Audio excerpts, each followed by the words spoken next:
Hi everyone, welcome back to Anvik YouTube channel. ಸಾಂಬಾರ್ಗೆ egg ಹಾಕಿ ಮಾಡಿದ್ದೀರಾ, ಆದರೆ ಇವತ್ತು ನಾವು ಎಗ್ಸ್ನ ಸಪ್ರೇಟಾಗಿ ಬಾಯ್ಲ್ ಮಾಡಲ್ಲ, ನೇರ ಸಾಂಬಾರ್ಗೆ ಹೊಡೆದು ಹಾಕಿ ಸೂಪರ್ ಸಾಫ್ಟ್ ಮತ್ತು ತುಂಬಾ ಟೇಸ್ಟಿ ಎಗ್ ಸಾಂಬಾರ್ ಮಾಡೋಣ. ಈ ರೆಸಿಪಿ ನೋಡಿದ್ಮೇಲೆ ನೀವು ನೆಕ್ಸ್ಟ್ ಟೈಮ್ ಇದೇ ಸ್ಟೈಲ್ ಟ್ರೈ ಮಾಡ್ತೀರಾ ಅಂತ ಗ್ಯಾರಂಟಿ. ನಮ್ಮ ಚಾನೆಲ್ಗೆ ಹೊಸಬ್ರು ಇದ್ದರೆ ಸಬ್ಸ್ಕ್ರೈಬ್ ಮಾಡಿ, ಬೆಲ್ ಐಕಾನ್ನ ಪ್ರೆಸ್ ಮಾಡಿ. ನಮ್ಮ ಚಾನೆಲ್ನಲ್ಲಿ simple, tasty, daily use recipes regular share ಮಾಡ್ತಿರ್ತೀನಿ. ಈಗ ನಾವು ರೆಸಿಪಿನ ಸ್ಟಾರ್ಟ್ ಮಾಡೋಣ ಬನ್ನಿ.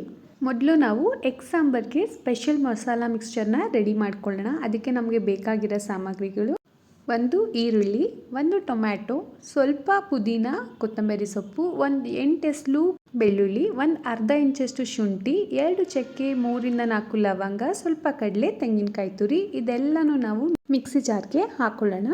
ಇನ್ನೊಂದೇನೆಂದರೆ ಮಸಾಲೆ ಸ್ಮೂತಾಗಿ ಗ್ರೈಂಡ್ ಆದರೆ ಮಾತ್ರ ಸಾಂಬಾರ್ ಟೇಸ್ಟ್ ಮತ್ತು ಟೆಕ್ಸ್ಚರ್ ತುಂಬಾ ಚೆನ್ನಾಗಿರುತ್ತೆ. ಈಗ 3 ಸ್ಪೂನಷ್ಟು ಸಾಂಬಾರ್ ಪುಡಿ ಹಾಗೂ ಸ್ವಲ್ಪ ನೀರನ್ನ ಹಾಕ್ಕೊಂಡು ಸ್ಮೂತ್ ಪೇಸ್ಟ್ ಥರ ಗ್ರೈಂಡ್ ಮಾಡ್ಕೊಳ್ಳೋಣ. ಈಗ ಸ್ಟವ್ ಮೇಲೆ ಪ್ಯಾನ್ ಇಟ್ಟು ಸ್ವಲ್ಪ ಎಣ್ಣೆ ಹಾಕ್ಕೊಳ್ಳೋಣ. ಒಂದು 2-3 ಟೇಬಲ್ ಸ್ಪೂನಷ್ಟು ಎಣ್ಣೆ ಹಾಕ್ಕೊಂಡ್ರೆ ಸಾಕು. ಎಣ್ಣೆ ಸ್ವಲ್ಪ ಚೆನ್ನಾಗಿ ಬಿಸಿ ಆದಮೇಲೆ ನಾವು ಇದಕ್ಕೆ ಆನಿಯನ್ ಹಾಗೂ ಕರಿ ಲೀವ್ಸ್ನ ಆ್ಯಡ್ ಮಾಡ್ಕೊಳ್ಳೋಣ. ಈರುಳ್ಳಿ ಎಲ್ಲ ಸ್ವಲ್ಪ ಸಾಫ್ಟ್ ಆಗೋವರೆಗೂ ನಾವು ಇದನ್ನು ಫ್ರೈ ಮಾಡ್ಕೋಬೇಕಾಗತ್ತೆ. ತುಂಬಾ ಕಮ್ಮಿ ಇಂಗ್ರೀಡಿಯೆಂಟ್ಸಲ್ಲಿ ಮಾಡ್ಬೋದಾದಂಥ ಸಾಂಬಾರಿದು. ಈಗ ಇದಕ್ಕೆ ನಾವು ಸ್ವಲ್ಪ ಅರಿಶಿನ ಪುಡಿ ಹಾಕ್ಕೊಳ್ಳೋಣ. ಅರಿಶಿನ ಪುಡಿನ ಜಾಸ್ತಿ ಹಾಕ್ಕೋಬೇಡಿ, ಸ್ವಲ್ಪ ಸಾಕು. ಅದೇನಿದ್ರು ಕಲರ್ ಮತ್ತು ಫ್ಲೇವರ್ಗೆ ಅಷ್ಟೇ. ಈಗ ನಾವು ರೆಡಿ ಮಾಡಿದಂಥ ಮಸಾಲ ಪೇಸ್ಟ್ನ ಪ್ಯಾನ್ಗೆ ಹಾಕ್ಕೊಳ್ಳಿ. ಮೀಡಿಯಮ್ ಫ್ಲೇಮಲ್ಲಿ ಒಂದು 4 to 5 ಮಿನಿಟ್ಸ್ ಇದನ್ನು ನಾವು ಚೆನ್ನಾಗಿ ಕುದಿಸ್ಕೋಬೇಕಾಗತ್ತೆ. ಮಸಾಲದು ರಾ ಸ್ಮೆಲ್ಲೆಲ್ಲ ಹೋಗಬೇಕು. ಈ ಸ್ಟೇಜ್ನ ಸ್ಕಿಪ್ ಮಾಡಿಬಿಡಿ, ಇಲ್ಲಾಂದರೆ ಸಾಂಬಾರಿಗೆ ರಾ ಟೇಸ್ಟ್ ಬರುತ್ತೆ. ಸೊ ನಾವು ಇದನ್ನು ಕ್ಲೀನಾಗಿ ಕುಕ್ ಮಾಡಿಕೊಳ್ಳೇಬೇಕು. ನಾವಿದಕ್ಕೆ ಸ್ವಲ್ಪ ನೀರನ್ನು ಸಹ ಆ್ಯಡ್ ಮಾಡಿ ಮಸಾಲೆನ ಚೆನ್ನಾಗಿ ಕುಕ್ ಮಾಡ್ಕೊಳ್ಳೋಣ. ಮಸಾಲೆ ಎಲ್ಲ ಚೆನ್ನಾಗಿ ಕುಕ್ಕಾಗಿ ಕುದಿ ಬರ್ತಿದೆ. ಇವಾಗ ನಾವು ಇದಕ್ಕೆ ಅಗತ್ಯ ಇರೋಷ್ಟು ಉಪ್ಪನ್ನ ಹಾಕ್ಕೊಳ್ಳೋಣ. ನಿಮ್ಗೇನಾದರೂ ಸಾಂಬಾರು ಇನ್ನೂ ತುಂಬ ತಿನ್ನಾಗಬೇಕು ಅಂದರೆ ನೀವು ಇನ್ನೂ ಸ್ವಲ್ಪ ನೀರನ್ನು ಸಹ ಹಾಕ್ಕೊಬೋದು. ಟೇಸ್ಟ್ ಚೆಕ್ ಮಾಡಿ ಸಾಲ್ಟ್ನ ಅಡ್ಜಸ್ಟ್ ಮಾಡಿ.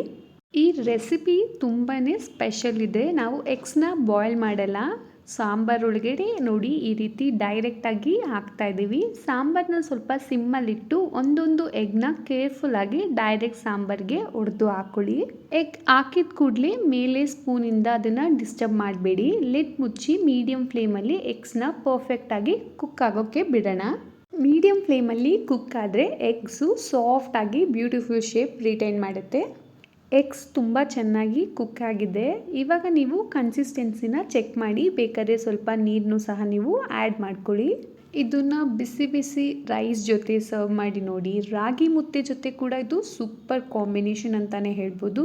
Soft egg, rich sambar flavour. ಒಂದ್ಸಲ ಟೇಸ್ಟ್ ಮಾಡಿದರೆ ಮತ್ತೆ ಇದೇ ರೆಸಿಪಿನ ಮಾಡ್ತೀರಾ. ರೆಸಿಪಿ ಇಷ್ಟ ಆಗಿದ್ರೆ ವಿಡಿಯೋನ ಲೈಕ್ ಮಾಡಿ, ಹಾಗೆ ನಿಮ್ಮ ಫ್ರೆಂಡ್ಸ್ ಫ್ಯಾಮಿಲಿ ಜೊತೆ ಶೇರ್ ಮಾಡಿ, ಹಾಗೂ ನಮ್ಮ ಅನ್ವಿಕ್ ಯೂಟ್ಯೂಬ್ ಚಾನಲ್ನ ಸಬ್ಸ್ಕ್ರೈಬ್ ಆಗಿ.